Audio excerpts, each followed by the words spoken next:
Bien, bonjour, bienvenue à toutes et tous et merci d'être déjà si nombreux pour cette 4e édition au 104, dont je remercie toutes les équipes de nous accueillir si chaleureusement et si fraternellement pour ce 4e festival libre et gratuit sous la bannière de l'indépendance de Mediapart. Voilà, bienvenue et encore merci. N'oubliez pas, vous êtes ici, seuls nos lecteurs peuvent nous acheter. Nous ne vivons que grâce à vous. Merci.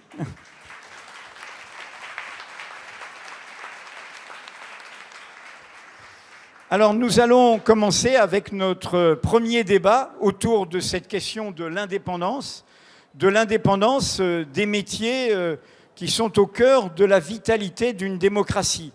La démocratie, ce n'est pas seulement le droit de vote, ce n'est pas seulement des représentants, ce n'est pas seulement des institutions, c'est avant tout cela des droits fondamentaux, le droit de s'informer, le droit de penser librement, le droit d'inventer, de contester, de critiquer, de se réunir, de se mobiliser.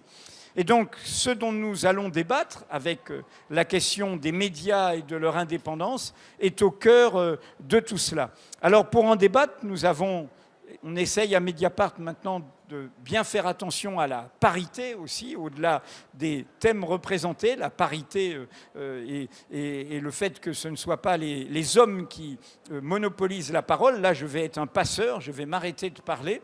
Et donc, nous sommes 4... Il et elle sont 4 à débattre. Alors, nous avons, je commence par ma droite, nous avons Stéphane Krasniewski, qui est le directeur du festival, qui est le premier partenaire historique de Mediapart, qui est le Festival des Suds à Arles. C'est un festival de musique du monde. On est aussi au cœur de cette idée que nous sommes un journal sans frontières. Et nous allons voir que ce dont nous allons parler concerne aussi les métiers du livre, les métiers de la culture, les métiers de la musique, les métiers de la création. À côté de Stéphane, il y a Marie-Hédin Christophe, je ne me suis pas trompé, qui est la responsable de la lettre du musicien. Mais elle est là, donc qui est un de ces médias qui appartiennent au syndicat professionnel que nous avons créé avec d'autres en 2009, qui s'appelle le SPIL, le syndicat de la presse indépendante d'information en ligne. Marie en est vice-présidente et elle est notamment chargée de questions qui sont au cœur de notre débat, notamment par exemple celle, vous allez comprendre de quoi il s'agit, des droits voisins. Ça a l'air très technique, mais ce sont des enjeux essentiels sur l'indépendance. Je passe de l'autre côté, et à côté de moi, donc, il y a Alexis Lévrier, qui est professeur d'université à Reims, et dont la spécialité, c'est l'histoire des médias. Il a sorti son dernier livre, c'est Jupiter et Mercure. Donc Jupiter, c'est celui qui se prétend pour Jupiter tout là-haut. Mercure, c'est dans l'Antiquité le dieu du mouvement et donc aussi de l'information, de la vitesse. Voilà. Et dans la mythologie, on dit que c'est un peu l'esprit du journalisme. Et donc ce livre était sur le pouvoir présidentiel en France face à la presse. C'est au petit matin. J'ai oublié de le préciser, il y a une librairie où tous les livres de tous ces auteurs avec des signatures, vous pouvez les trouver. Et à côté d'Alexis, il y a Agnès Rousseau, qui est responsable de 2 médias indépendants, Basta et Politis, et qui est là au nom de ces médias, mais aussi au nom d'un collectif qui est le collectif Stop Bolloré, qui a été créé cette année par rapport à l'augmentation de la puissance, du pouvoir et de la malfaisance ce milliardaire et des médias qu'il possède. Alors, nous allons commencer par un premier tour de table. On va échanger et puis, évidemment, pendant l'heure et demie, on va aussi répondre à vos questions, interpellations, suggestions. Alors, je commence par toi, Marie, par le SPIL, en rappelant que le SPIL est aujourd'hui, pour que vous compreniez le bouillonnement entre les médias traditionnels et toute la rénovation qui est ici de ces médias populaires, de ces médias qui mêlent toutes les générations. Le SPIL est aujourd'hui le premier syndicat professionnel dans le secteur des médias par le nombre d'adhérents, par le nombre de titres. Alors, Marie, ma question est toute simple. On a mis ça à l'enseigne de l'indépendance. L'indépendance, aujourd'hui, est menacée de tous côtés. Elle est menacée par le contrôle du capital. Elle est menacée par l'absence de régulation des pouvoirs publics. Elle est menacée, vous allez voir toutes sortes de graphiques qui sont affichés par l'aide, l'argent public qui est donné à ces milliardaires et qu'ils touchent indûment. Elle est menacée, et là, tu vas venir à ton sujet, par ce qu'on appelle les GAFAM, les plateformes, Google, Amazon, Facebook, Apple, Microsoft, et notamment le pouvoir de Google, qui utilise nos contenus et ne rémunère pas ce que nous faisons et notre travail. Bref, comment, du point de vue du SPIL, on voit cette question de l'indépendance aujourd'hui et comment vous abordez aujourd'hui la question de cette annonce mystérieuse par Emmanuel Macron d'états généraux sur le droit à l'information dont on ne comprend pas bien le contenu, dont on ne sait même pas qui y participera. Bref, est-ce que tu peux nous éclairer sur tout cela ? Toute simple la question. Les GAFAM, les états généraux, la valeur de l'indépendance. Non, oui, je vais peut-être vous donner quelques exemples très concrets déjà de ce que fait le syndicat sur ces thématiques. Et après, peut-être revenir sur comment, pour nous, cette valeur de l'indépendance, elle s'incarne. Donc, pour répondre tout de suite concrètement à la question, une des actions du syndicat, par exemple, l'année dernière, fort effectivement de ces 260 adhérents, ça a été de mettre en ligne, sans attendre le ministère qui lui avait tardé, le panorama des aides à la presse. Parce qu'en fait, après 18 mois d'attente, les citoyens, le public, ne savaient toujours pas à qui étaient adressées ces aides à la presse. Le résultat, vous le savez peut-être, c'est que le premier bénéficiaire, c'est LVMH. Et donc, au niveau du syndicat, il nous a paru LVMH, précise, LVMH, c'est l'homme le plus riche de France, de France, d'Europe, exactement. Bernard Arnault. Bernard Arnault. Donc, à partir du moment où Bernard Arnault est donc le premier bénéficiaire des aides à la presse publique du ministère de la Culture, il nous paraît important que cette information circule et il n'y a aucune raison qu'on attende que le ministère, dans ses arcanes, diffuse cette info. Donc ça, c'est un petit exemple récent de ce que le syndicat peut décider de faire parce que l'indépendance et donc la transparence, ça je pense qu'on pourra y venir, sont des éléments clés pour donner une valeur à l'information et à notre travail. Le SPIL, ce qu'il faut savoir, c'est que quand il a été fondé il y a une quinzaine d'années, et depuis lors, la plupart du temps, il était vu dans le secteur comme le syndicat des pure players et des médias en ligne. Il était notamment cofondé par Mediapart. Et à l'époque, la presse était principalement gérée, contrôlée, maîtrisée par des acteurs papier. Et donc, ça a été un peu le petit acteur, le petit nouveau syndicat qui reposait notamment surtout sur les pure players et la presse en ligne. Et cette vague d'indépendance d'esprit qu'elle incarnait. Aujourd'hui, c'est vrai qu'après la maturité de cette quinzaine d'années, la valeur cruciale pour nous, c'est pas tant la question du format. Moi, typiquement, la lettre du musicien, au départ, on est papier. Là, on est papier et web. Donc, le syndicat s'est vraiment rendu compte que ce qu'il fallait porter avant tout, c'était des valeurs. Et ça, c'est très important parce qu'aujourd'hui, vous avez encore des syndicats qui représentent la presse magazine, la presse spécialisée, la presse d'opinion. Pour nous, ça, c'est des catégories de support. D'ailleurs, les grands médias de la presse, que ce soit Le Monde, Le Figaro, Libération, ils ont une espèce de club qui s'appelle la PIG, qui représente ceux qui sont d'information politique et générale, dont devrait faire partie Mediapart, en fait. Mais il me semble qu'ils ont fermé la porte à la base au fait d'avoir Mediapart dans leur rang, parce que Mediapart était web. Donc voilà, aujourd'hui, maintenant, on s'est un peu émancipé de cette partie uniquement web pour dire notre valeur clé, c'est l'indépendance. Et avant de repasser la parole, ce que je dirais, c'est que ça s'incarne tout simplement dans un premier critère qui, pour moi, est la condition, et pour le SPIL, la condition sine qua non à ce que l'indépendance puisse être garantie, c'est cette indépendance économique par rapport à des groupes. Donc si aujourd'hui, vous fondez un média et qu'il est à vous, et que son activité principale, c'est bien la presse, vous pouvez adhérer au SPIL. Si demain, vous développez d'autres activités et que 80% de votre activité, ça devient du commerce, d'un autre service, vous devrez quitter le SPIL. C'est pour ça que dans nos rangs, on ne peut pas avoir, en fait, malheureusement, la plupart des grands médias qui sont aujourd'hui détenus par des entreprises qui font en fait un autre métier.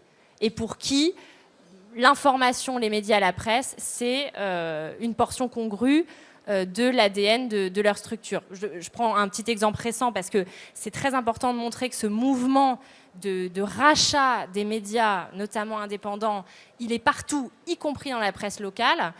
C'est Corse Matin et La Provence ont été rachetés récemment par CMA-CGM, qui est un véritable empire économique. Donc voilà, ça chez nous, alors c'est loin, je pourrais aller vraiment sur toutes les conditions pour essayer de garantir cette indépendance économique, mais je commencerai vraiment par celle-là, c'est le fait de ne pas faire un autre métier et de se consacrer uniquement à l'activité éditoriale d'un média. Oui. Est-ce que, avant de continuer à faire tourner la parole, tu peux expliquer, donc il y a la concentration, on va y revenir avec Agnès, il y a le poids des intérêts extérieurs au métier de l'information, tous ces milliardaires qui prennent des médias pour ne pas déranger leurs intérêts et ceux qui servent leurs intérêts, mais cette question plus technique et moins connue, qui est cette question de Google, Facebook, etc., et de cette bataille autour des droits voisins, où là, on est au cœur d'une bataille à nouveau contre ces médias, parce que ces médias ont à la fois des milliardaires qui les possèdent, des aides publiques qu'ils monopolisent, de l'argent, de nos impôts, et en même temps, des accords de gré à gré qu'ils concluent avec les plateformes pour être mis en avant et toucher de l'argent de ces plateformes dans une opacité totale. Et nous nous battons, le SPIL se bat pour que ça ne se passe pas comme ça et pour, tu vas nous l'expliquer, que ce soit dans le cadre d'un organisme de gestion collective. C'est un enjeu important parce que le piège vous est tendu à vous.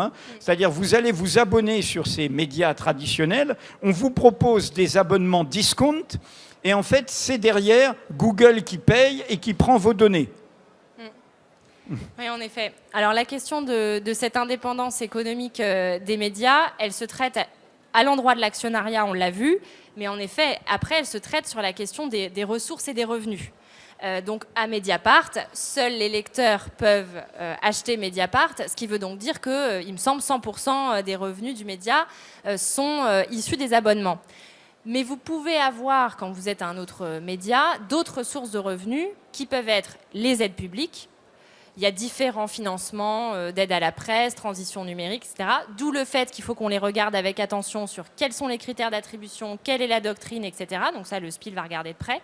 En effet, vous pouvez avoir des aides maintenant qui ont été actées à niveau européen qui proviennent des GAFAM, qui sont ce qu'on appelle des droits voisins. En fait, l'idée de ce droit, c'est de rémunérer les entreprises de presse. On dit voisin, je précise juste, parce que c'est voisin du droit d'auteur. C'est comme quand un auteur fait une œuvre, il doit toucher les revenus de cette œuvre. Alors, ce n'est pas tout à fait du droit d'auteur, parce que c'est nous qui le diffusons d'une certaine manière, et ça concerne aussi la culture, d'ailleurs, mais c'est droit voisin du droit d'auteur, c'est des millions et des millions qui font la richesse du moteur de recherche Google, et ils ne rémunèrent pas ceux qui sont à l'origine de ces contenus. Pardon de faire cette précision. Le mécanisme, d'ailleurs, on peut faire le parallèle avec le mécanisme du droit d'auteur. C'est aujourd'hui, un journaliste, il est rémunéré en salaire, mais il obtient aussi des droits d'auteur pour des usages additionnels, annexes, connexes. Et ça, c'est le progrès du droit qu'on construit collectivement tous ensemble pour décider ce partage de la valeur et pour décider pour quel usage on est rémunéré. Et si en fait il y a un usage tiers, l'auteur est en droit, c'est notre beau pays, d'avoir une rémunération complémentaire. C'est exactement ce qui était demandé par une partie des acteurs pour les entreprises de presse en disant mais attendez, là en fait les distributeurs ont capté toute la valeur, notamment publicitaire, parce que si à Mediapart il n'y a pas de publicité, il y a encore beaucoup de médias qui vivent aussi notamment de la publicité.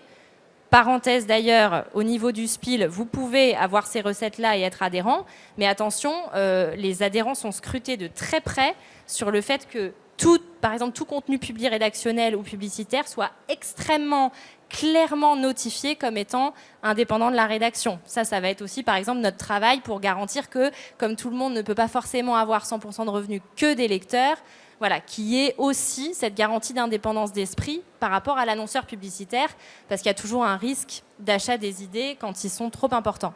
Donc voilà, donc ces annonceurs publicitaires ont quitté le monde de la presse, notamment papier, et se sont déversés des revenus qui ont coulé à flot, effectivement des milliards d'euros, à l'endroit des plateformes. Vous savez bien aujourd'hui que les publicités passent principalement par Facebook, Google, etc.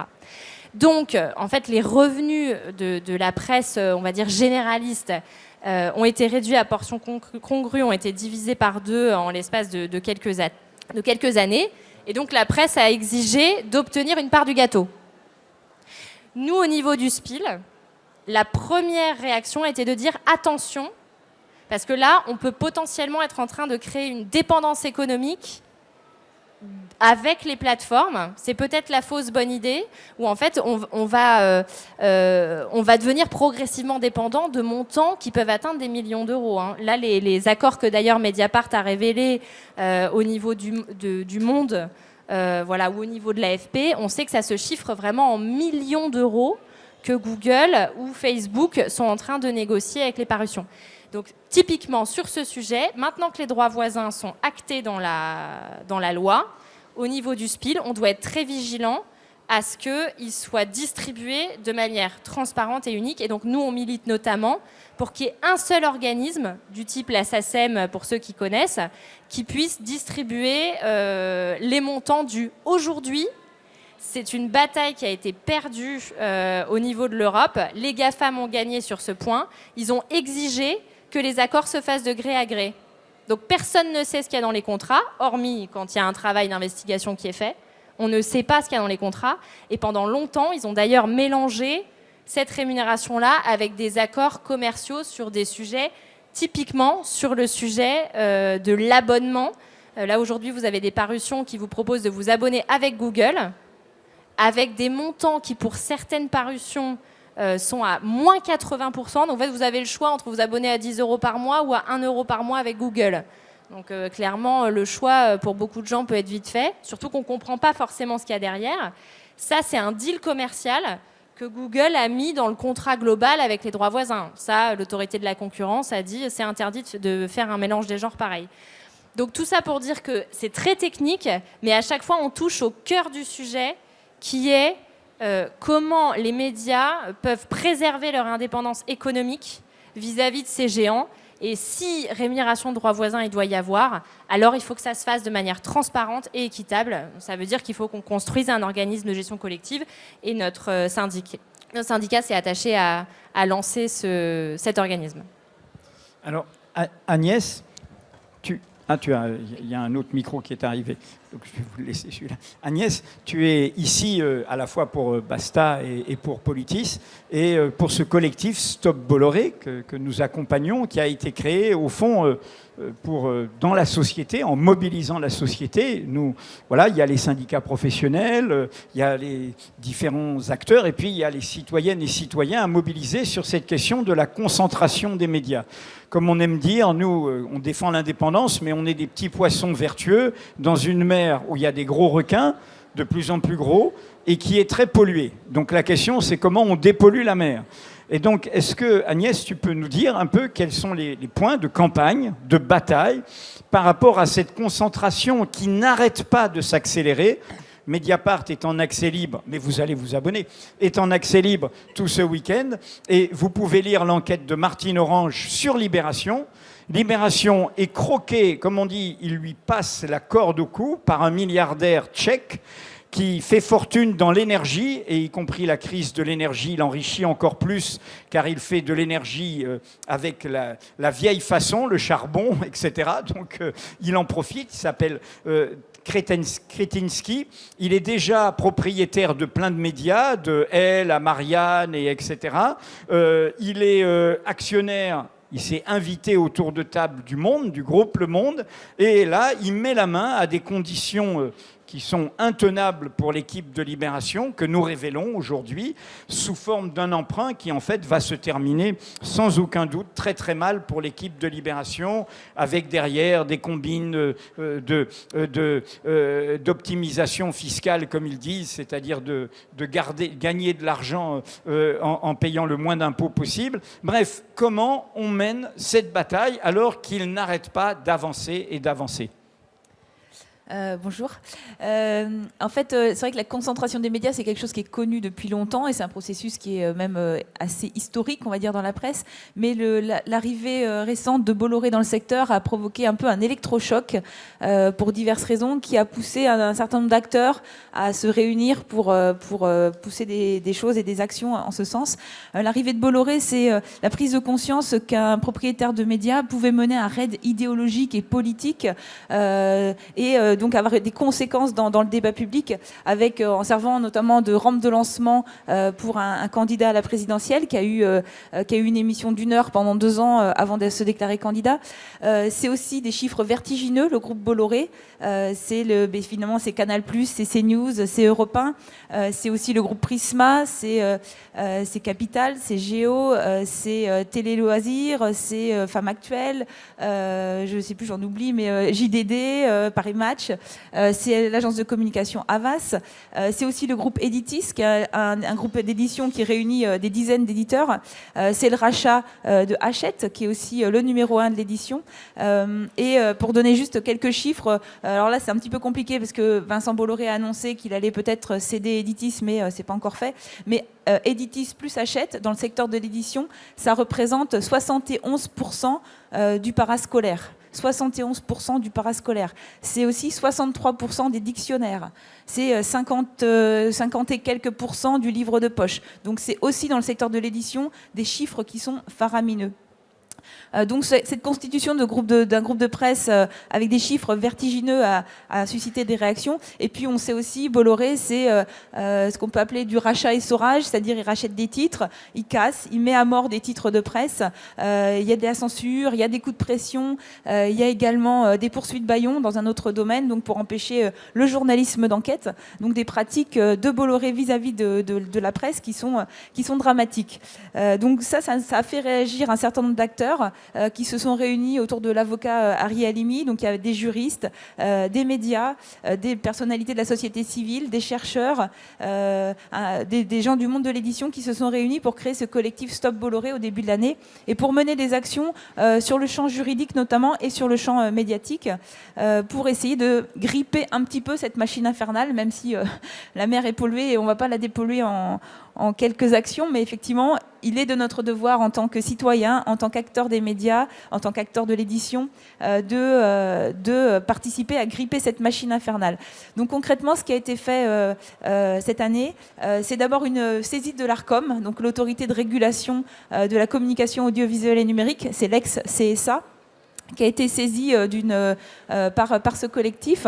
Les juristes ont rédigé une 40aine de pages pour montrer en fait les manquements de l'Arcom dans cette affaire, dans l'affaire par rapport à CNews, puisque CNews bénéficie d'une convention, elle a des devoirs finalement par rapport à, elle bénéficie d'une comment dire, c'est un bien public, un canal d'émission, et donc le collectif a relevé 7 manquements à ses obligations et a saisi l'Arcom pour faire respecter cette convention. Alors cette saisine, elle est aujourd'hui un peu au point mort, puisqu'en parallèle, Reporters sans frontières a aussi fait un recours auprès du Conseil d'État, et donc le collectif s'est associé à ce recours pour faire stopper les dérives de la chaîne CNews et les dérapages qu'on connaît bien. Deuxième action qui a été menée, c'était une action au pénal. Là, ce sont des associations antiracistes qui ont porté plainte au pénal contre CNews pour divers manquements. Alors je vais vous les lire, c'est provocation à s'armer contre une partie de la population non suivie des faits. Donc c'est un article 412 du Code pénal.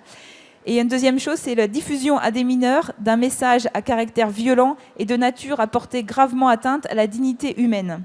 Donc il y a une plainte contre X qui a été posée par ces associations.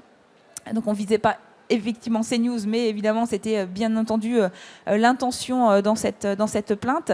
Ça a été permis, ces 2 actions ont été permises par le fait que des volontaires du collectif ont visionné l'ensemble des émissions d'Emmanuel Zemmour des 2 années pendant lesquelles il a sévi sur CNews. Eric. Pardon. Oui, tu as dit Emmanuel. Pardon, Emmanuel Zemmour. Il y a d'autres Zemmour, il y a un Emmanuel Zemmour, qui sont plus fréquentables. Pardon pour ce dérapage. Donc Éric Zemmour, pardon. Je ne voulais pas prononcer son nom, c'est pour ça, il y a un blocage. Donc il y a des gens qui se sont coltinés les émissions d'Éric Zemmour et qui ont retranscrit intégralement ces émissions pour pouvoir justement juridiquement faire ses actes et ses plaintes.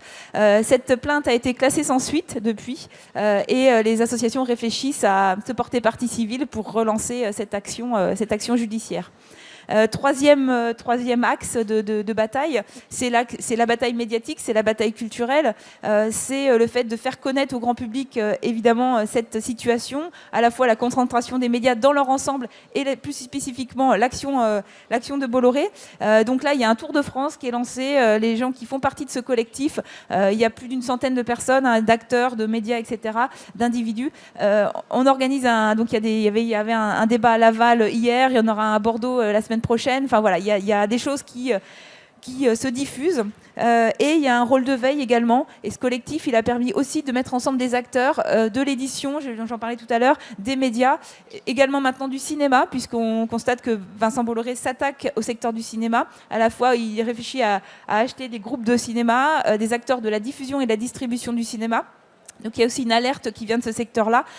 Donc on est sur une logique de concentration et réactionnaire, mais de tentative de contrôle de l'ensemble de la chaîne de production des idées, de diffusion des idées, de distribution des idées, que ce soit dans le champ cinématographique, médiatique, de l'édition, qui atteint un niveau très dangereux. Et on le constate puisqu'on a vu... Alors c'est pas un petit impact, hein. C'est vrai que quand on parle de CNews, on peut se dire CNews, c'est une audience qui finalement est un peu petite, c'est pas grand-chose dans le paysage médiatique, mais il y a quand même des études qui ont été menées par des chercheurs, notamment par une équipe autour de Julia Cagé, qui a montré justement, ils ont fait l'étude de quels étaient les invités des chaînes de télévision pendant une vingtaine d'années, et ils ont noté depuis le rachat par Vincent Bolloré en 2015 de la chaîne CNews, une évolution de plus 15 points du nombre d'invités d'extrême droite, qui est passé de 7% à 22% durant la période. Donc c'est une bataille idéologique et une propagande qui est menée par une télévision qui est documentée scientifiquement. De la même façon, il y a des chercheurs qui ont étudié l'impact de Fox News aux États-Unis, qui ont étudié sur 9000 villes l'impact de Fox News sur les résultats électoraux et qui ont noté également que selon les villes, il pouvait y en avoir un impact de que Fox News avait pu convaincre entre 3 et 28% des électeurs de voter pour le camp républicain. Donc c'est vraiment un impact qui est documenté. C'est pas un petit impact. On peut se dire il y a des audiences qui sont faibles, mais qui a un impact médiatique qui est évident. On l'a vu, la rampe de lancement de Éric Zemmour, c'est assez documenté, on peut le voir. Donc voilà, c'est quelque chose qui est évidemment dangereux pour le pluralisme de la presse, dangereux pour la démocratie, et sur lequel il y a une bataille à mener. Et juste peut-être pour donner 2 autres chiffres, j'aime bien les chiffres, hein, je trouve que c'est assez parlant quand même sur ces questions de concentration, pour sortir du cas Bolloré, parce qu'évidemment le collectif Stop Bolloré mène la campagne contre Bolloré, mais plus globalement contre la question de la concentration de la presse. On a aujourd'hui donc 91% des quotidiens nationaux d'information générale qui sont entre les mains de 6 milliardaires. 91%. C'est-à-dire que sur 1,4 million de journaux qui sont vendus chaque jour en France, de quotidiens nationaux. 1,3 million sont entre les mains de ces 6 milliardaires. Et sur la télévision, on a un chiffre qui est tout aussi effrayant, puisqu'il y a 3 milliardaires, Bouygues, Bolloré, Drahi, qui sont des gros propriétaires de la presse audiovisuelle. Et ces 3 propriétaires, ça correspond à 44% de l'audience audiovisuelle en France. C'est-à-dire que pour chaque heure de télévision regardée en France aujourd'hui, 26 minutes en moyenne, est fourni par ces 3 groupes de presse. Donc on est sur des logiques qui sont quand même assez importantes. Le groupe Bouygues, à lui tout seul, a à peu près autant d'audience que les chaînes de télévision publiques réunies. Donc on est sur sur des chiffres et des phénomènes qui ne sont pas anecdotiques et qui sont aujourd'hui dramatiques pour le fonctionnement de notre démocratie et pour la menée du débat public de manière sereine et intelligente, je dirais. Une question complémentaire, Agnès. Est-ce que dans toute cette mobilisation, du côté, parce qu'il faut quand même essayer de faire bouger les choses, pas seulement protester, est-ce que du côté des parlementaires, est-ce que du côté des élus de l'opposition, voire des élus simplement attachés à des principes démocratiques, on voit bien qu'il y a actuellement une sorte d'absence de régulation, un laisser-faire total des pouvoirs publics. Est-ce qu'il y a des contacts? Est-ce qu'il y a des initiatives? Est-ce qu'il y a des propositions? Est-ce qu'ils vont s'en occuper un petit peu? On espère. Politis avait sorti un dossier spécial en décembre dernier sur la question de la concentration de la presse avec des infographies qui montraient un peu les choses, qui a été repris quasiment tel quel dans le programme d'un parti politique. Je ne citerai pas lequel, mais voilà, il y a eu des impacts. Dans le cadre de la campagne de la NUPS, dans le cadre je suppose, de la campagne de la NUPS, voilà, mais qui a voilà. été repris effectivement par la gauche.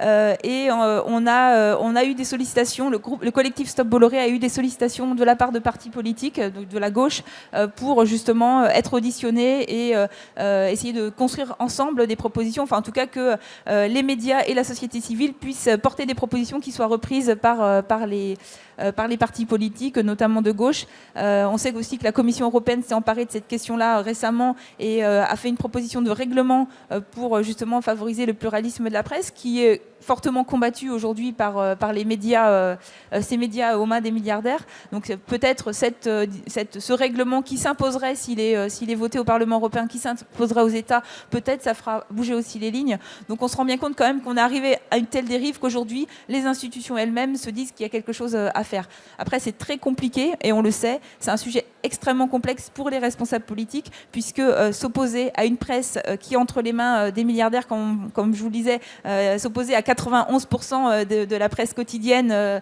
écrite, évidemment, il faut un certain courage et on attend toujours ce courage-là effectivement de nos responsables politiques qui auront du mal à s'affronter à cette machine infernale. Alors ça fait une transition avec la question que je voulais poser à Stéphane. Stéphane, tu as organisé lors des Suds, dans des débats professionnels, on pourrait dire, un débat qui, en écho avec ce que nous disons, me paraît presque un peu surréel, puisqu'il y avait une ancienne ministre de la Culture, qui a été au début du quinquennat Macron, Françoise Nyssen, qui est elle-même éditrice. Il y avait des représentants du ministère de la Culture, et il y avait des représentants du monde de la création, de la musique, du spectacle vivant, etc. Comment, toi qui es un professionnel de ce secteur, les Suds sont présents, je le dis, ici ils ont leur stand et ils vont nous offrir 2 moments précieux de musique. Hein. Donc ne les loupez pas, c'est dans le programme tout cet après-midi. Comment, toi qui es dans le secteur depuis longtemps, comment tu regardes cette sorte d'immobilisme, de tétanie, de paralysie? Parce que, en fait, notre secteur a traditionnellement toujours été régulé avec une puissance publique qui veille au pluralisme, au fait qu'il n'y ait pas, c'est pas la liberté du renard libre dans le poulailler libre qui mange toutes les poules, hein, il y a des équilibres, on ne peut pas posséder l'ensemble des salles de spectacle, produire l'ensemble des films, et contrôler l'ensemble de l'information. C'est une tradition démocratique. Ça s'est toujours posé. Comment tu regardes la situation actuelle et vu un responsable d'un festival très important et qui est au cœur des valeurs que nous portons? Bonjour, merci Edoui. Alors effectivement, je suis responsable d'un festival indépendant. Un festival indépendant, c'est quoi? C'est un festival qui est indépendant dans sa gouvernance. D'accord, Bolloré ne siège pas, Vivendi ne siège pas au conseil d'administration, qui est présidé par la fondatrice du festival, Marie-Josée Justamont. On est également indépendant dans notre ligne éditoriale. Voilà, donc les deux sont liés, mais c'est bien de le rappeler. Je parle également en tant que vice-président du syndicat des musiques actuelles. Voilà, il y a eu des paroles syndicales qui ont été portées. j'ajoute la mienne, c'est-à-dire que le syndicat des musiques actuelles, c'est un syndicat qui représente 550 sociétés, entreprises qui œuvrent dans le champ des musiques actuelles, du label aux diffuseurs, aux producteurs, à la salle, au festival, etc. Et chacun de ces adhérents se retrouvant dans ses valeurs d'indépendance, donc je le répète, de gouvernance et d'éditorialisation. Et c'est dans le cadre de ce syndicat qu'on a été alerté par plusieurs membres, des membres de festivals notamment, qui ont dit on voit arriver dans le champ des musiques vivantes, des musiques populaires, des musiques actuelles, des acteurs, des nouveaux acteurs, qui n'ont pas de lien directement avec la culture ou avec la musique. Et dans une stratégie de conquête de parts de marché qui nous inquiètent parce qu'ils viennent déséquilibrer un marché qui jusqu'à présent alors était régulé. Il n'était pas nécessairement régulé comme l'était l'édition, comme l'étaient les médias. C'est-à-dire qu'on n'a pas, nous, un CSA, on n'a pas un ARCOM dans les musiques. On n'a pas non plus eu, à un moment donné, le prix unique du livre qui a permis de contrebalancer les effets de la dérégulation d'un marché. Donc, d'une certaine manière, le marché était régulé par la multiplicité de ses acteurs et finalement peut-être aussi le peu de perspectives qu'il offrait en termes de rentabilité. Il y a une vingtaine d'années, le numérique a tout fait exploser et a nécessité, avec l'effondrement des ventes de disques, de nouveaux investissements, des investissements lourds. Des investissements lourds qui ont permis à de nouveaux opérateurs de pénétrer le marché. Et ces nouveaux investissements, ils s'accompagnaient également de perspectives de profit, de rentabilité économique, notamment lié à la dématérialisation de la billetterie, tout simplement, qui permettait d'agréger des données, les big data, de manière, là aussi, dérégulée, et qui ont ouvert la porte à ces groupes que sont Vivendi, pour le coup, qui possèdent Citickets, que sont Live Nation, qui possède Ticketmaster, ou AEG, qui a sa propre solution de billetterie. Donc, tu veux dire que quand on achète un billet, on passe par ces groupes? Exactement, on passe par ces groupes et je dirais même que c'est la première source de profit pour eux dans le champ du spectacle vivant, c'est la maîtrise de ces données. Voilà. Donc on a vu ces groupes arriver dans le champ des musiques actuelles il y a une 15-20 ans peut-être, et monter en puissance jusqu'à adopter une posture effectivement extrêmement conquérante pour racheter des festivals, racheter des salles, prendre le contrôle de salles avec un réel danger. Alors, sur l'indépendance, et quand on parle d'indépendance, on parle de combat pour l'indépendance, on parle de combat pour la diversité. C'est-à-dire que le danger qu'il y a derrière cette perte de contrôle, c'est évidemment un risque qui pèse sur la diversité des expressions, la diversité culturelle, la diversité des modes, des modèles économiques qui sous-tend la diversité culturelle, évidemment. Et je dirais même, j'en reviendrai plus tard là-dessus, mais je dirais même qu'il y a également un risque sur de l'ordre de l'éco-responsabilité. Voilà. Pourquoi ? Parce que ces grands groupes donc, qui investissent massivement dans le champ de la culture, eh bien, avec cette stratégie de conquête, ils viennent perturber des grands équilibres, ils viennent mettre en danger des acteurs historiques qui maillent l'ensemble du territoire tout simplement parce qu'ils maîtrisent là aussi l'ensemble de la chaîne de valeur. Ils possèdent des artistes, ils ont un catalogue d'artistes, ils ont des salles, ils ont des médias. Donc tout ça fait qu'on est sur une concurrence qui n'est plus du tout libre et non faussée, qui est totalement faussée, totalement biaisée, et qui crée un effet ciseau entre les coûts de production de ces spectacles que eux seuls peuvent assumer, ayant des groupes capitalisés derrière, et de l'autre côté, les perspectives de recettes qui, pour le coup, baissent parce qu'on est face à une baisse des financements publics et qu'ils absorbent, ils siphonnent une grosse partie des billetteries. Donc le danger, c'est qu'effectivement, ces groupes, je les recite, on va d'un Vivendi avec Bolloré qui rachète Garo Rock, qui rachète les Déferlantes d'Argelès, donc qui a une série de festivals comme ça, et de plus en plus, une trentaine de festivals en France, et dans lesquels il va placer ses artistes, pour lesquels il va vendre sa billetterie, etc. etc. On a AEG. AEG, c'est Philippe Anschutz. AEG, c'est Rock en scène. AEG, il a aussi des parts dans le Palais Omnisport Paris-Bercy. Et AEG, le directeur d'AEG France, a récemment dit, à l'occasion de Rock en scène, que maintenant que le festival Rock en scène était stabilisé, il allait pouvoir investir dans des festivals en région. Voilà, donc on est quand même sur une stratégie, c'est encore d'actualité, on est toujours face à ce phénomène d'expansion. On a Live Nation, évidemment, qui appartient à John Malone et qui, là aussi, investit beaucoup de champs du spectacle vivant, de la production au festival, avec Lollapalooza, avec encore d'autres initiatives. On a Fimalac qui gère une vingtaine de zéniths en France, des zéniths, des arénas, c'est Marc Ladrette de la Charrière. Bon, il y en a d'autres. En tout cas, ce dont on se rend compte, c'est que ce déséquilibre du marché met en danger des acteurs historiques qui font la richesse de la culture vivante en France, qui font vivre cette diversité, qui facilitent l'émergence des artistes, etc. Et donc, in fine, c'est la diversité culturelle qui est mise en danger par la prééminence de ces acteurs, dont on sait que, outre le fait que leur développement, leur croissance passe par l'accroissement et par la conquête de marché, leur moteur, c'est la recherche de profit immédiat, le plus rapide possible, et que pour ce faire, ça n'est pas l'investissement sur l'émergence qu'ils vont privilégier. C'est plutôt l'exploitation de recettes déjà connues et avérées. On a l'exemple dans l'édition, c'est évident, ils vont plus facilement investir sur un clone d'Harry Potter que sur le dernier auteur à découvrir. Dans la presse, dans les médias, dans le cinéma, c'est la même chose. Dans les jeux vidéo aussi, qui est un autre champ d'exploration et de conquête qu'ils peuvent convoiter. Et donc, ce danger sur la diversité culturelle, il faut effectivement le mettre en parallèle avec ce qui a été dit précédemment. C'est-à-dire qu'on a l'exemple de Bolloré qui est derrière soutient une idéologie qui va à l'encontre parfois des manifestations qu'il soutient ou qu'il achète ou qu'il crée. Mais nous avons aussi l'exemple, pour le coup, si on défocalise, si on élargit le focus et qu'on se place à l'échelle internationale, de Philippe Anschutz, dont j'ai parlé, qui possède AEG, qui possède le POPB, qui possède Rock en scène, moitié-moitié avec Mathieu Pigasse. Là aussi, il y a un lien avec la presse et les médias qui est intéressant à observer.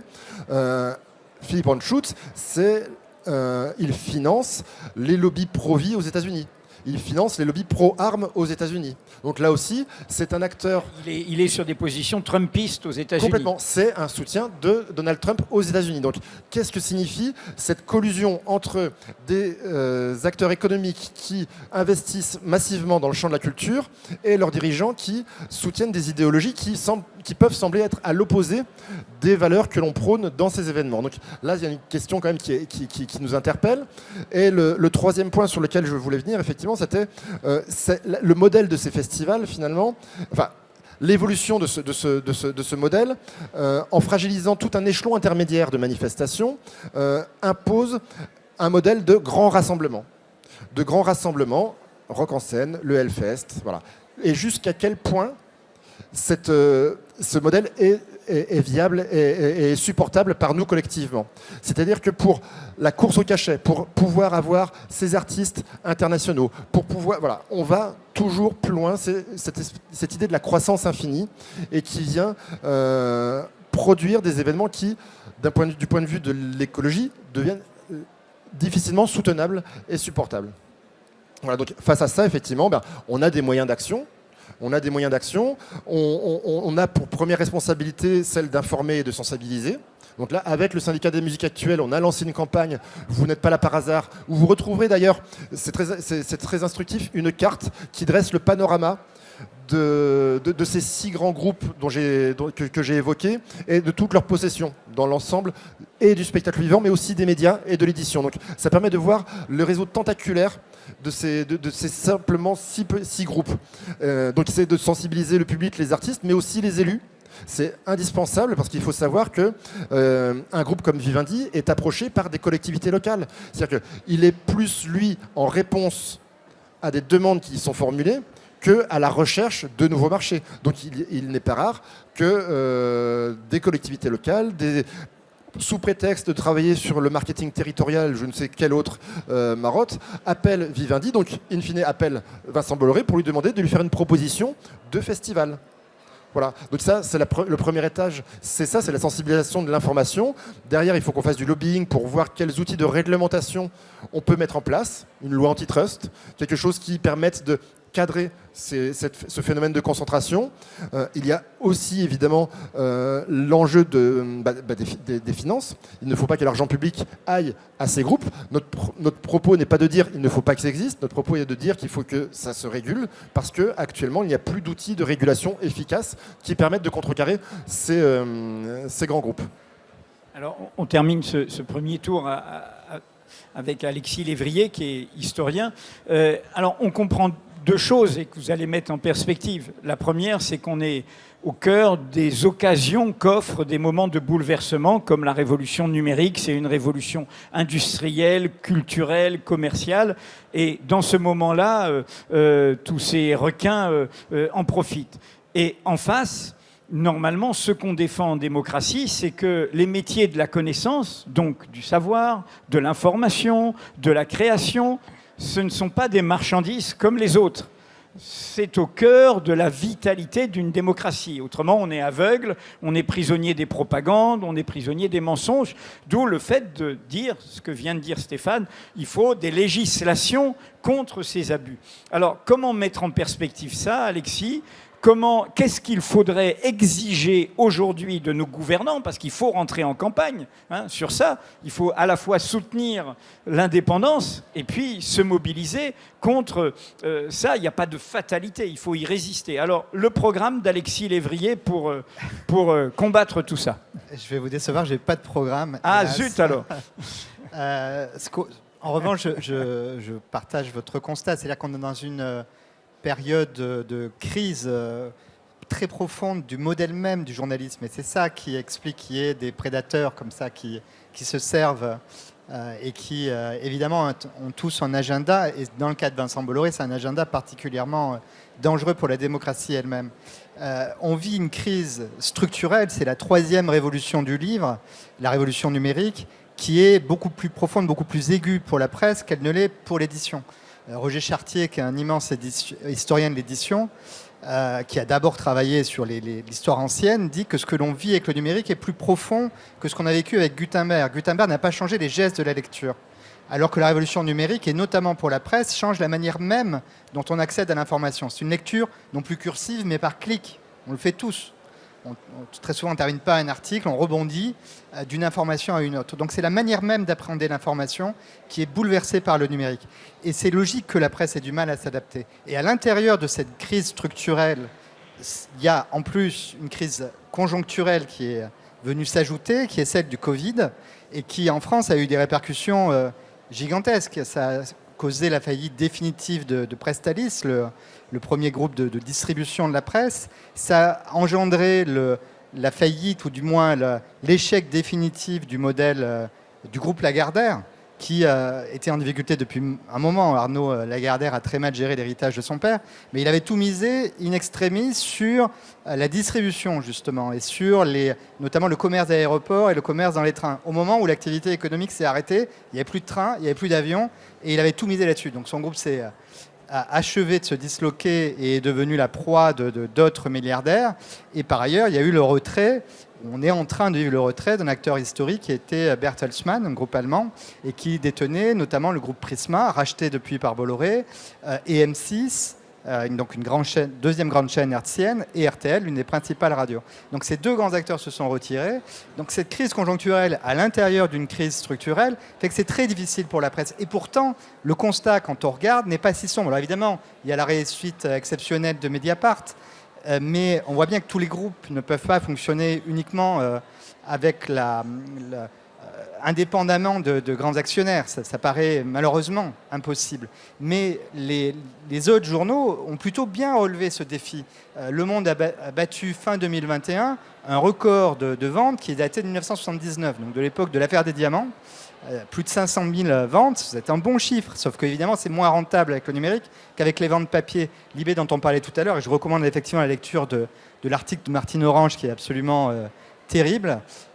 Libé s'en sort pas mal en termes de ventes, à miser sur le numérique et a des chiffres d'augmentation qui sont plutôt rassurants, sauf que entre-temps, il a été la proie de milliardaires, avec Drahi qui se désengage et Kretinsky qui est en train de se servir de ce groupe de presse et à des conditions assez exorbitantes et qui, après 2026, pourraient engendrer même la disparition de Libé. C'est vraiment ce que l'on peut comprendre en lisant l'analyse de Martine Orange. Donc il y a à la fois une tentative de la presse pour essayer de s'adapter à ce nouveau modèle, et elle y parvient plutôt bien, notamment la presse écrite. Il faut rappeler les erreurs originelles qui ont été commises. On disait au début des années 2000 que la presse sur Internet ne pouvait être que gratuite. Il y a un échange qui est connu, enfin une interview d'Alain Min qui est assez connue en 2008, quand Mediapart a été lancé. Il disait de toute façon Mediapart va échouer, il n'y a aucune chance que ça fonctionne. La presse sur Internet ne peut être que gratuite et fonctionner par la publicité. C'est ce que l'on pensait. Alors, Alain Min qui est une boussole qui indique toujours le sud. Donc, il s'est trompé cette fois-ci, comme toujours. Et On a même fait une vidéo à l'époque. Il s'est toujours trompé. Abonnez-vous. Et les gens l'ont fait, ils ont eu raison. Donc, ça prouve bien. Mais il faut voir d'où on partait, de ces erreurs gigantesques qui ont été commises, comme si l'information pouvait être gratuite en ligne. L'information, elle a un coût, elle doit donc avoir un prix. C'est pour ça qu'il faut s'abonner à Mediapart et qu'il faut lire la presse d'une manière générale et qu'il faut l'acheter.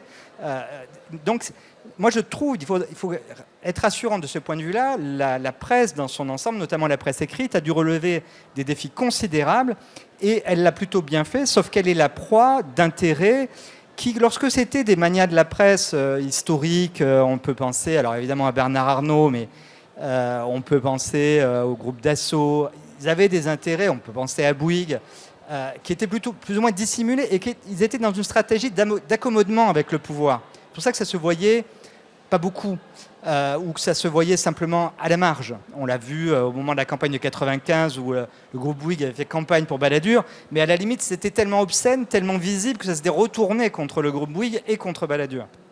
Avec Bolloré, on entre dans une autre phase qui rappelle plutôt ce qu'il a pu se passer avec Berlusconi en Italie et surtout avec Murdoch. Je pense que c'est son vrai modèle et c'est pour ça d'ailleurs que CNews, dans son titre même, calque Fox News.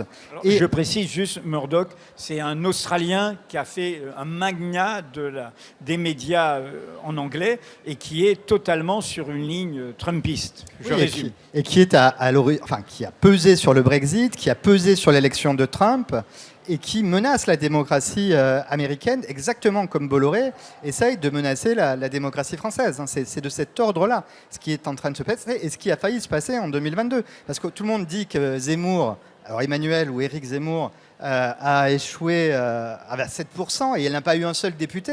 Mais il faut penser à ce qui s'est passé avant. C'est-à-dire que toutes les thématiques de la campagne ont été définies par ce qui s'est produit sur les antennes du groupe Bolloré et pas simplement CNews. Claire Secaille, ma collègue chercheuse, a très bien montré qu'entre septembre et décembre 2021, au moment où s'est jouée la campagne, plus de 40% du temps d'antenne des émissions de Cyril Hanouna était dédié à Éric Zemmour et systématiquement pour le défendre, pour le victimiser. Donc il y a une stratégie de conquête, une bataille culturelle qui n'a pas effectivement débouché sur une victoire électorale, mais qui, pour moi, est une victoire culturelle. Et même la présence au deuxième tour de Marine Le Pen et le score historique qu'elle a réalisé, c'est une victoire indirecte du groupe Bolloré. Et on voit bien par ailleurs que ça ne va pas du tout s'arrêter là. C'est-à-dire que ce qui se passe aujourd'hui, même moi, je n'étais pas aussi inquiet que ça. Je ne pensais pas, parce qu'il y a des exemples de manias de la presse qui peuvent annoncer aujourd'hui ce qui se passe avec Bolloré. Il y a notamment dans l'entre-deux-guerres quelqu'un qui s'appelait François Coty, qui était un parfumeur, qui a racheté des titres historiques comme Le Figaro, comme Le Gaulois, qui a créé un quotidien populaire qui s'appelait L'Ami du Peuple, et avec explicitement la volonté de faire gagner les idées fascistes. Donc lui, il soutenait Mussolini, voilà. Avant même la victoire d'Hitler, c'est ça. Voilà, alors il meurt en 1934, l'année de la journée des Ligues. Il n'a pas vu le triomphe de ses idées, mais ce qui s'est surtout produit, c'est l'échec commercial, notamment au Gaulois, au Figaro. Ça ne s'est pas bien passé. Et ça, c'est une résistance, heureusement, de la presse à ces conquêtes de milliardaires qui ont un projet politique et culturel. C'est que le lectorat a des habitudes, a des attentes qu'il est difficile quand même d'infléchir totalement. Et le lectorat du Figaro n'était pas à l'aise avec les idées qu'essayait d'impulser François Coty. Et c'est une des raisons pour lesquelles il engloutit toute sa fortune, ou en tout cas une grande partie de sa fortune, dans cette bataille médiatique. Et moi, mon idée, c'était que si Bolloré essayait de faire ça avec les journaux de Prisma, une vingtaine d'hebdomadaires, très importants, puisqu'il y a Gala, il y a Voici, donc des hebdomadaires People, qui ont un grand rôle politique. Il a donc désormais Paris Match et le JDD, 2 hebdomadaires extrêmement importants qui sont associés au fonctionnement même de la Ve République et qui sont des hebdomadaires assez consensuels, assez proches du pouvoir en général. Et je me disais, s'il va complètement contre les attentes du lectorat, eh bien, il va s'exposer à un échec, un peu ce qui est en train de se passer pour Europe 1. La greffe n'a pas bien pris à Europe 1 parce qu'il y a une histoire de cette radio et que je pense que les auditeurs, le matin, n'ont pas forcément envie d'avoir une espèce de propagande d'extrême droite. Mais pour l'instant, Vincent Bolloré essaye de placer ces hommes et ces femmes partout, y compris au JDD et à Paris Match. On l'a vu avec Jérôme Béglé qui est arrivé au JDD en venant de CNews, et on vient de le voir avec Laurence Ferrari qui vient également de CNews et qui arrive à Paris Match. Et pour connaître un peu ces rédactions, ça se passe très mal, mais Bolloré s'en fiche. C'est ça aussi qui est très marquant et très inquiétant. Dans notre histoire de la presse, moi je travaille d'abord sur la presse d'Ancien Régime, les journalistes n'avaient aucun droit. Vous pouvez les mettre en prison, suspendre leurs privilèges, c'est comme ça qu'on appelait l'autorisation d'éditer un titre. Il ne pouvait pas résister. Depuis la Troisième République, grâce à la Grande Loi de 1881, grâce aux syndicats, grâce à la carte de presse en 1935, les journalistes ont des droits. Il y a des syndicats, il y a des chartes, il y a des sociétés de journalistes dans tous les grands médias. Mais Bolloré s'en fiche. C'est ça qui me paraît très marquant, y compris par rapport aux autres milliardaires. À chaque fois, il signe des chèques. Pour lui, un journaliste, c'est un chèque d'un montant pas très élevé et on se débarrasse de tout ce qui gêne et à la place, on met des gens qui vont être aux ordres. C'est ce qui s'est passé à CNews, c'est ce qui s'est passé à Europe 1 et malheureusement, c'est ce qui est en train de se passer au JDD et à Paris Match. Donc la situation est très inquiétante pour l'ensemble des médias. Elle est particulièrement pour le groupe Bolloré, dont Agnès le rappelait tout à l'heure. La place ne concerne pas simplement la presse écrite ni même l'audiovisuel, mais il est présent partout, dans la communication, dans la publicité, dans les jeux vidéo et même dans le spectacle vivant, vous le rappeliez tout à l'heure. Donc tout cela est très inquiétant. Que peut faire le pouvoir public? Le problème, c'est que notre histoire politique est intimement liée à l'histoire de la presse. C'est le pouvoir politique qui a fait la presse. Même Renaudot, c'est une créature de Richelieu. Donc l'attitude du pouvoir politique, surtout sous la Ve République, qui nous a ramené à un régime très vertical et où le pouvoir se mêle systématiquement du fonctionnement des médias, n'est jamais tout à fait bienveillante. Il a aussi le pouvoir son propre agenda. Dans le cas d'Emmanuel Macron, on sait très bien qu'il avait la volonté de favoriser. Alors, dans un premier temps, il a beaucoup triangulé avec l'extrême droite médiatique, notamment avec Valeurs Actuelles, notamment avec le groupe Bolloré, mais il a fini par comprendre que ce groupe avait son propre agenda, et donc il a pris ses distances, et même il s'en est profondément méfié. Et on sait qu'il a beaucoup œuvré pour que le groupe Bouygues, et je parlais tout à l'heure du désengagement de Bertelsmann, donc l'un des enjeux, c'est que vont devenir M6 et RTL.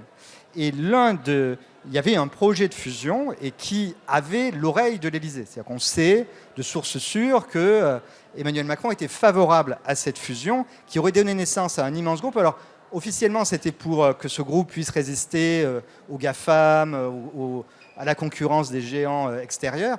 Ça posait d'énormes problèmes de pluralisme de l'information, de droits publicitaires, de droits télé. Enfin, ça aurait été dramatique. Et heureusement, c'est peut-être ça qui est rassurant, c'est qu'il y a des contre-pouvoirs en dehors du pouvoir politique, notamment une autorité de la concurrence dont la directrice Isabelle de Silva était opposée à ce projet de fusion. Elle n'a pas été reconduite à sa place et on a pensé qu'on y a vu la main de l'Élysée. Et je crois qu'on avait certaines raisons d'y voir la main de l'Élysée. Mais le nouveau président de cette autorité est allé sur la même ligne. Et donc il y a quelques jours, on a appris que cette fusion n'aurait pas lieu. Les deux acteurs, TF1 et M6, y renoncent, non pas parce que tout d'un coup ils se sont dit que ça n'était pas intéressant pour eux, mais c'est que les conditions qu'on y mettait auraient amené à la vente soit de TF1, soit de M6. Donc ça perdait sa raison d'être, et donc ils ont préféré y renoncer. C'est une victoire de la démocratie pour moi, sauf que la situation de M6 n'est pas réglée, et qu'on voit les mêmes acteurs dont nous avons parlé, Bolloré, qui rêvait d'avoir M6, ou Kretinsky, qui rêve lui aussi d'avoir une chaîne audiovisuelle, et qui vont être là, qui vont se disputer la propriété de cette chaîne. Donc il y a heureusement le Conseil constitutionnel, le Conseil d'État, donc l'autorité de la concurrence, un certain nombre de l'ARCOM, dont l'indépendance à l'égard du pouvoir est toute relative, mais qui a le mérite d'exister. Et il faut plutôt compter sur ces contre-pouvoirs pour lutter contre la triangulation qu'il y a constamment entre pouvoir médiatique, pouvoir économique et pouvoir politique, qui est particulièrement forte en France compte tenu de notre histoire. Donc moi je crois que le seul signal d'espoir qu'on peut avoir, c'est que, in fine, c'est toujours le lecteur qui décide, l'auditeur, le téléspectateur. Si on arrête de regarder CNews, Bolloré arrêtera d'y impulser cette ligne d'extrême droite. Si on arrête d'acheter des journaux qui dérivent vers l'extrême droite, on peut espérer que Bolloré ou d'autres acteurs renonceront à cette ligne xénophobe, ultra-réactionnaire, islamophobe. Le succès de Valeurs Actuelles depuis 2012 explique une radicalisation d'une partie de la droite. Yves de Kerdrel, en 2012, a décidé que ce vieux journal un peu réac, mais de droite classique, allait devenir un hebdomadaire d'extrême droite. Ils ont multiplié les unes contre l'islam, contre les minorités, contre les étrangers, et ça a marché. Le problème, c'est qu'il y a un public pour ça. Donc, je dirais que je ne sais pas si c'est un signal d'espoir ou si au contraire c'est tragique, mais je crois que le dernier mot, c'est nous qui l'avons, comme spectateurs, comme auditeurs, comme lecteurs, et c'est nous qui pouvons faire bouger les choses, beaucoup plus que le pouvoir politique lui-même. Bien, voilà, donc faut fermer les télés, acheter la presse indépendante. Voilà, une dernière question peut-être avant de voir s'il y a des questions dans la salle, et puis vous pouvez peut-être réagir à des choses qui ont été dites. Je les ai mentionnées tout à l'heure, et vous venez de parler du pouvoir politique. Les états généraux annoncés par Macron, qu'est-ce que vous avez compris Marie, Agnès, qu'est-ce que c'est? On n'arrive pas à savoir. Hein. On a demandé à la ministre de la Culture, on ne sait pas. Il y a des états généraux du droit à l'information. Alors on a vu qu'il a fait un topo devant les ambassadeurs où on a compris que c'était plutôt on va défendre une information qui est la bonne information contre les mauvaises nouvelles, contre les fake news. Et en fait, il a fait un dérapage qui a provoqué la protestation de nos consoeurs et confrères des sociétés de journalistes du service public dédié à l'international, hein, toutes les chaînes qui sont sur le monde, Radio France Internationale, TV5 Monde, France 24, etc., parce qu'il leur demandait d'être la voix de la France, hein, la voix du pouvoir politique français. Et donc ça, évidemment, c'est pas possible. Et donc on se demande ce que ça veut dire, parce que c'est à l'agenda, là, normalement. Est-ce que vous avez été aux nouvelles? Est-ce qu'on peut savoir un peu? On a été aux nouvelles, malheureusement on n'a pas beaucoup de nouvelles. C'est-à-dire que c'est censé démarrer d'ici quelques semaines, en novembre. Et à l'heure actuelle, on entend parler de la constitution d'un comité de pilotage dont on ne sait pas qui sera membre de ce comité de pilotage. Donc en fait là c'est vraiment, en cette rentrée, l'un des combats, des multiples combats du syndicat, c'est de dire transparence, qui est dans ce comité. Est-ce que les acteurs pourraient peut-être être associés à la réflexion sur ce que sera le contenu de ces états généraux, ou est-ce que ça va être imposé effectivement de l'Élysée? Donc là, on est dans l'expectative et surtout quand même dans l'action pour dire voilà comment nous, on conçoit ces thématiques et pas être dans l'attente d'un événement qui d'ailleurs a une terminologie qui a toujours fait débat au niveau du SPIL. Les états généraux, ça évoque quand même aussi... quand on voulait que la thématique de la presse et de l'indépendance des médias soit vraiment mise sous les feux de la rampe, on cherchait justement une demande à faire dans le cadre de la présidentielle, et les états généraux, c'était une terminologie qui ne nous convenait pas, parce que c'est typiquement extrêmement centralisé, et c'est l'Élysée qui convoque le secteur pour réfléchir, même si là, il semble proposer un modus operandi autour d'ateliers, etc., sur plusieurs mois. La réalité du comité de pilotage, c'est quand même qu'à ce stade, personne n'est impliqué. Et juste justement pour rebondir sur cet aspect-là de ce qui peut être fait, on l'a dit en fait, la grande problématique de notre secteur, c'est qu'on reste des entreprises. Donc en fait, le choix, il se situe vraiment là. Il se situe à l'endroit de dire, est-ce qu'on défend une ligne éditoriale ou est-ce qu'on défend une entreprise et ses profits? Et ça, c'est exacerbé dans le cadre de la concentration des médias qu'on donne là. Mais moi, ce sur quoi je voulais insister, c'est que ça se décide dans chaque petite entreprise. C'est-à-dire, nous, on est une entreprise où on a pu devenir membre du SPIL parce qu'on n'a pas ses actionnaires. Mais au quotidien, on a des arbitrages à faire pour défendre cette indépendance des idées, ce pluralisme des idées. Et c'est là où je trouve que c'est très intéressant de souligner que, bien sûr, on parle d'un enjeu économique, c'est la thématique de notre table ronde, mais tout ce qu'on a construit en termes de droit sur la partie déontologie, je pense à la charte de Munich, je pense aussi au bel exemple de la charte de déontologie de Mediapart, qui est un modèle pour certains d'entre nous, qui exige que les journalistes déclarent leurs conflits d'intérêts, etc. Toutes ces démarches que collectivement on travaille, elles sont aussi là pour avancer en vérité dans la direction de l'indépendance de l'information. Et c'est pour ça que la partie syndicale, qui paraît technique et obscure, elle est vitale. Donc moi j'ai envie de dire, puisque c'est aussi le moment de faire la pub, c'est pas seulement abonnez-vous aux médias indépendants, mais aussi syndiquez-vous, engagez-vous, parce qu'en fait c'est un lieu de contre-pouvoir et tout ce qui se décide aujourd'hui est extrêmement technique et également à haut niveau. Et donc il y a besoin d'avoir que ces lieux de pouvoir que sont les syndicats ne soient pas non plus des endroits qui soient monopolisés aussi par des intérêts trop individuels ou trop réduits, et que ces structures soient représentatives. Parce que là aujourd'hui on se bat, et c'est tout l'enjeu et c'est tout l'argumentaire du pouvoir en place, c'est qu'on se bat face à des géants économiques. Et donc ça devient l'argumentaire clé pour faire passer un concept d'efficacité économique en disant voilà, on a besoin de cette concentration, on a besoin de TF1 M6 parce qu'on a besoin d'acteurs puissants. Alors c'est vrai, Amazon, tous les matins au petit déjeuner, peut faire qu'une bouchée du CAC 40 français. C'est une vraie réalité. Et effectivement, aujourd'hui, le monde de la presse, là où à une époque, il était distribué par des acteurs spécialisés, d'ailleurs, il était distribué par la presse elle-même, aujourd'hui est distribué par des entreprises qui sont même pas conscientes presque de cette notion-là. C'est-à-dire, eux, ils font du business, ils exploitent des données, et en fait, quand on leur parle, nous, de ces objectifs de pluralisme des idées, de dire, mais attendez là, vous pouvez pas faire, c'est notre sujet du moment avec Google, vous pouvez pas faire des accords commerciaux avec Le Monde ou avec certains grands médias et diminuer et en fait faire une distorsion de marché en cassant les prix pour que les gens s'abonnent à tel ou tel média sans vous rendre compte de l'impact que ça a sur l'accès à l'information et le pluralisme des idées. Mais en termes de culture d'entreprise, ils sont à des années-lumière parce qu'en fait, ces machines-là sont avant tout des business. Et c'est notre travail les acteurs français et ce qu'on a construit en termes d'idéaux par rapport à l'indépendance de l'information, de le défendre à échelle européenne pour que justement, sujet droit voisin ou autre, ou marché du numérique, on arrive à préserver cette dimension-là du pluralisme qui va jusqu'à la création artistique en effet, qu'on arrive à le défendre à cet endroit-là et qu'on puisse se battre contre des géants. Donc on reste très optimiste, mais la route est longue. En complément de ce que vient de dire Marie, le SPIL, par exemple, a créé une plateforme qui s'appelle J'aime l'info, qui est une plateforme de dons. C'est-à-dire que vous pouvez aider, si vous ne pouvez pas vous abonner à tous les médias indépendants, mais même des dons modestes de soutien, et dont une partie, 66%, peut être déduit de vos impôts.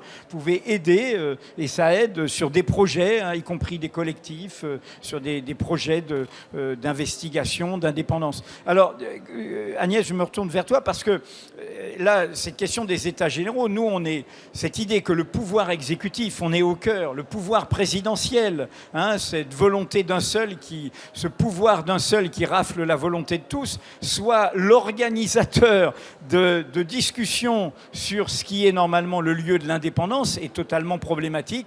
On l'avait déjà critiqué sous Nicolas Sarkozy.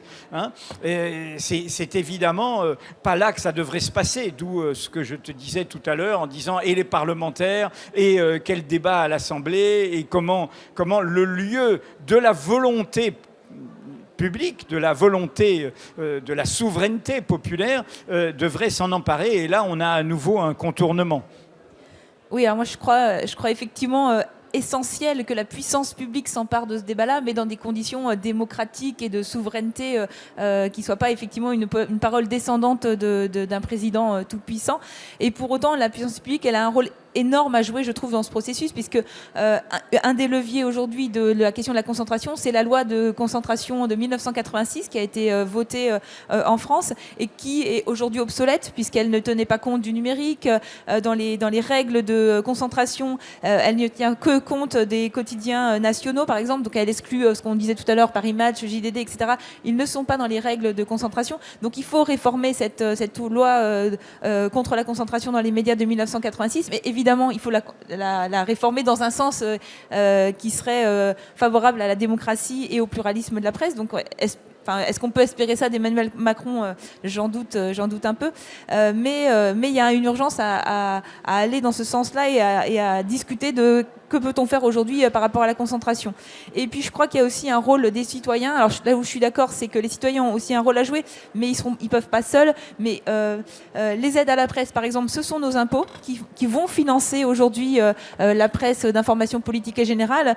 Que voulons-nous en tant que peuple français, en tant que citoyens français? Quelle presse voulons-nous aujourd'hui financer par nos impôts? Donc ça, c'est quelque chose qui est très important. C'est quelle transparence des aides à la presse, déjà, première chose. Quelle conditionnalité de ces aides à la presse? Est-ce qu'on finance d'abord la presse des milliardaires ou est-ce qu'on finance d'abord la presse indépendante, la presse qui ne dépend pas des commandes publiques aussi? Enfin, il y a des critères qui aujourd'hui me semblent fondamentaux qui ne sont pas respectés. Donc ça, c'est des questions très importantes et qui concernent le citoyen puisque c'est notre argent dont il est question, c'est l'argent de la France.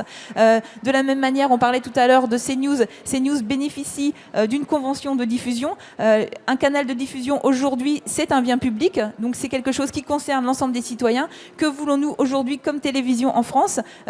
Comment voulons-nous que ce bien public que sont les canaux de diffusion télévisuels, comment voulons-nous qu'ils soient utilisés? À quel usage? Est-ce que nous voulons que ce soit pour de la propagande d'extrême droite ou est-ce que nous voulons que ce soit pour des émissions qui contribuent à diffuser le droit de savoir et la connaissance? Donc ça, c'est des questions qui évidemment concernent l'ensemble des citoyens. Donc je pense que c'est une action conjointe, une pression des citoyens par rapport à ces questions-là, et puis une action forte de la puissance publique qui est nécessaire puisqu'on est face à des acteurs économiques qui sont surpuissants, et en face d'eux, il va falloir être encore plus puissant. Alors, il nous reste un quart d'heure. Comme tous les débats sont sur le même thème autour de ça, si toutes les questions ne pourront pas être posées là maintenant, mais s'il y a d'autres questions, alors normalement il devrait y avoir un micro pour des questions. Voilà, très bien. On va prendre un petit groupe de questions et on va répondre. Je vois déjà une main, deux mains, donc monsieur, madame, voilà. Bonjour, merci pour ce débat. Juste pour élargir un peu, parce que vous parlez de concentration depuis le début, vous parlez de très gros acteurs, etc. Mais quand on regarde tous les monopoles, ils sont tenus par des milliardaires, ou plutôt tous les milliardaires sont à la tête de monopoles. Donc à la fin, on se bat pour la presse, c'est bien, mais peut-être que si on se battait plus largement, c'est-à-dire comment on fait pour que dans tous les marchés, y compris la cocaïne, les distributeurs tuent les producteurs. Carrefour le fait aussi contre les producteurs français, les agriculteurs, les choses comme ça. C'est exactement la même chose. Et Google va le faire pour vous. Donc comment on fait, peut-être à votre niveau, avec ce que vous pouvez diffuser comme info, pour attaquer tout d'un coup, quoi. Pas seulement dire indépendance de la presse, ok, mais on attaque tout, là. Ok, il y avait une main qui s'était levée de ce côté-là. Il faut que tu fasses le tour. Là. Allez-y. Merci. Moi, ma question, elle est un peu plus générale. Je me demande comment on pourrait créer un starter kit de l'indépendance. Comment on pourrait créer un starter kit de l'indépendance? Parce que je présume qu'ici, on se bat tous pour cette indépendance de l'information. Mais dans notre vie, on est entouré de gens qui lisent le journal, moi à commencer par mes parents, d'autres amis qui n'ont pas forcément ce goût de l'indépendance ou qui ne connaissent pas les enjeux liés au journalisme et à l'information, qui sont pour eux, qui restent parfois assez opaques. Comment leur présenter simplement ces enjeux et faire en sorte qu'ils deviennent, au même titre que nous, des acteurs de cette indépendance en changeant leur consommation des médias? Il y avait maintenant une question au premier rang. Premier rang, là, je vois une main qui s'est levée. Oui, merci pour ce débat. C'est plutôt pour Madame Hulot. Comment vous pensez lutter contre ces géants? Comment vous pensez lutter ou combattre ces géants? Que ce soit les GAFAM, que ce soit dans la presse, que ce soit dans la finance. Bonjour, merci beaucoup pour cette conférence. Je voulais savoir comment aujourd'hui on peut prétendre l'indépendance et lutter contre, on va dire, les GAFAM, alors que finalement elles peuvent permettre aussi une accessibilité. Enfin, aujourd'hui elles gouvernent le monde et ce que je veux dire c'est que je vois pas comment aujourd'hui avec un blog ou un média, enfin je suis journaliste, c'est pour ça que je comprends à peu près, on peut justement prétendre pouvoir lutter contre en exposant son travail personnel justement sur ces GAFAM, parce que finalement il n'y a pas vraiment d'autres moyens on va dire de publication où la visibilité est garantie. D'accord, il y a une dernière main là, et puis on fait un dernier tour. Merci. Merci. Un peu dans l'esprit de la question sur comment autour de soi on peut un peu porter la parole, moi je m'interrogeais sur le droit en tant que consommateur quand on achète finalement une prestation intellectuelle ou en tant que contribuable quand on paye des impôts. Je ne connais pas toutes les lois, mais en tant que droit de la consommation, est-ce qu'il y a des possibilités de class action ou de mobilisation entre citoyens pour peut-être faire une exemplarité sur un petit procès avec un petit collectif et lui donner de l'écho, parce que les pétitions, on n'arrive pas toujours à collecter suffisamment d'avis. Enfin voilà, en termes de solutions, est-ce que la class action, ou en France, il y a des dispositifs comme ça? Alors, il y a un point commun avec l'ensemble des questions, c'est que ne pas isoler le combat sur la presse du combat contre l'ensemble des logiques de concentration et d'uniformisation, et puis pas trop nous désespérer et montrer qu'il y a des moyens de résister, de combattre.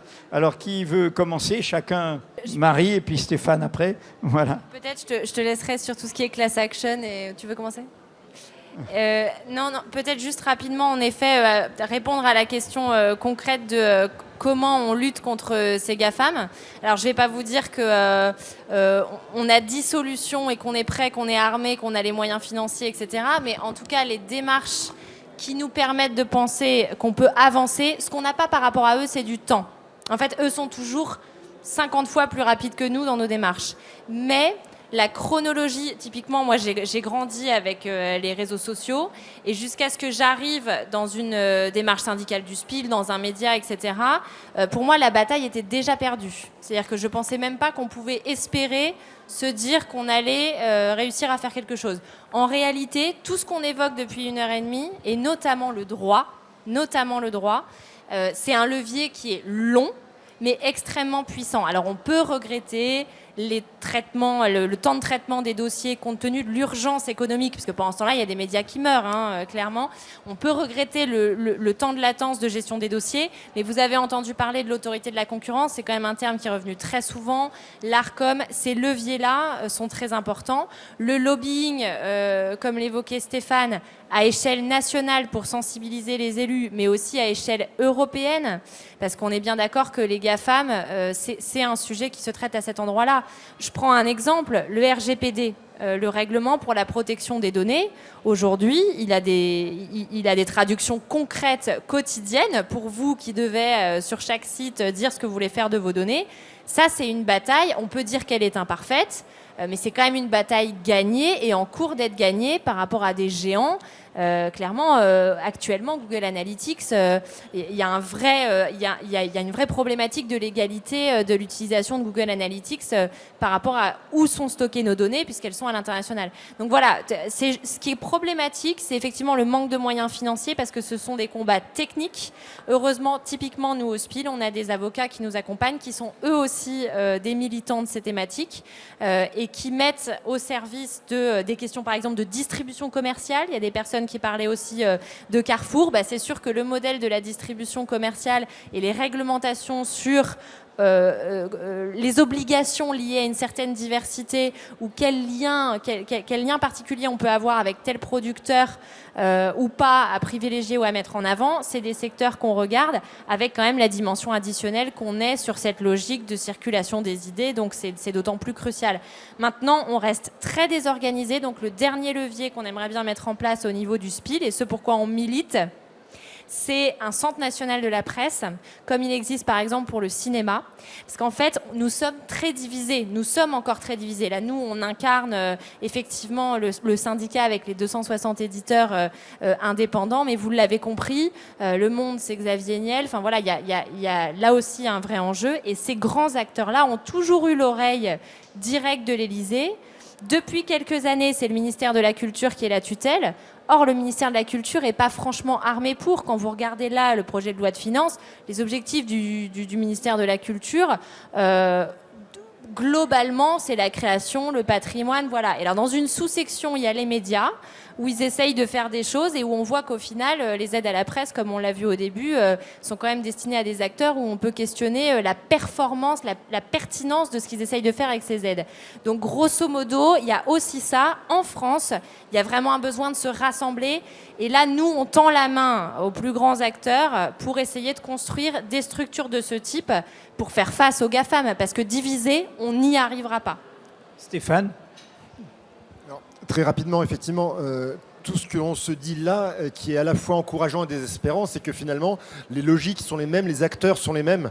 Et alors, désespérant parce qu'effectivement, on est face à des géants qui ont des moyens qui sont sans commune mesure avec les nôtres.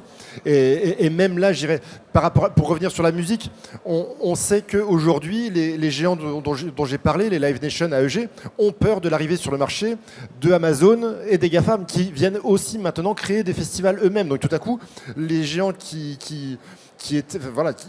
commencent eux-mêmes à trembler. Mais on sait, il y a un proverbe africain qui dit que quand deux éléphants s'affrontent, c'est l'herbe qui est piétinée. Et en général, ils finissent par bien s'entendre, les éléphants. Donc ça, c'est le premier point. Le deuxième, c'est le côté encourageant dans tout ce que l'on se dit là, finalement, c'est que on peut gagner du temps. Parce qu'il y a des précédents. Dans la musique, on a eu une étude de la Haute Autorité de la Concurrence qui est arrivée à la conclusion que on n'avait pas encore atteint un niveau d'alerte. On était sur un marché dynamique, mais pas encore inquiétant.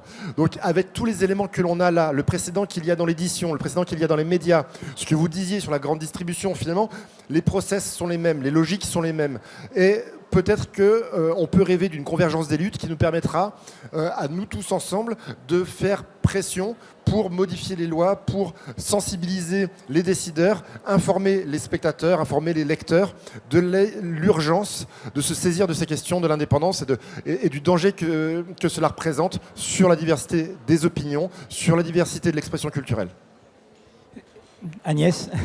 Moi, je suis tout à fait d'accord sur le fait que le droit, c'est le levier clé. Effectivement, et le droit et la loi, c'est l'aboutissement d'un rapport de force. Le rapport de force, il pourra se nouer en faveur du pluralisme de la presse que s'il y a une pression forte de l'ensemble des parties prenantes. On a vu, nous, on travaille à l'alliance entre les différents secteurs. Il faut évidemment que les citoyens puissent aussi peser dans ce débat-là. Je pense qu'il faut aussi contrer l'argument qui est de dire que face aux médias, aux GAFAM, il faut des mastodontes en France.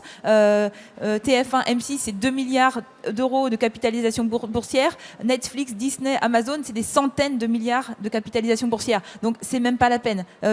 Fusion TF1, M6, ça pèse rien du tout face à ces mastodontes-là. Donc, c'est absolument pas un argument. C'est évidemment l'argument qui est ressassé par ces milliardaires en se disant il faut qu'on se concentre pour pouvoir faire face aux géants américains. Ce n'est évidemment pas un argument valable. Et ça, je pense qu'il faut le démonter à chaque fois. Et je suis tout à fait d'accord sur le fait que ces logiques de prédation, elles sont évidemment à l'œuvre dans beaucoup de secteurs. Il se trouve que moi j'ai fait l'objet de poursuites bâillons de Monsieur Bolloré parce que j'ai dénoncé dans certains articles les logiques d'accaparement des terres qu'il faisait dans les pays du Sud. Il achetait à grande échelle des terres agricoles. Les populations locales ne pouvaient plus se nourrir. Elles étaient obligées de produire pour l'exportation. Et on a dénoncé ces logiques-là, ce qui nous a valu à nous des poursuites bâillons.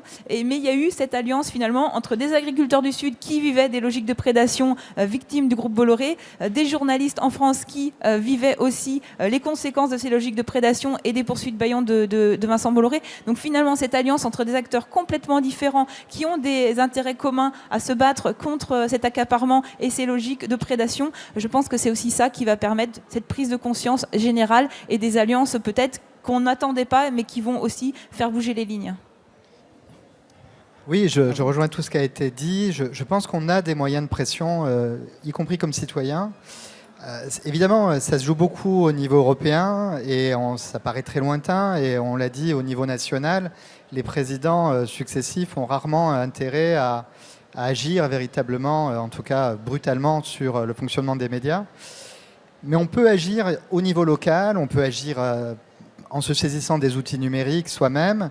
On peut agir aussi parce que les pouvoirs exécutifs locaux ont un rôle et qu'auprès d'eux, on pèse. Il y a des attentes.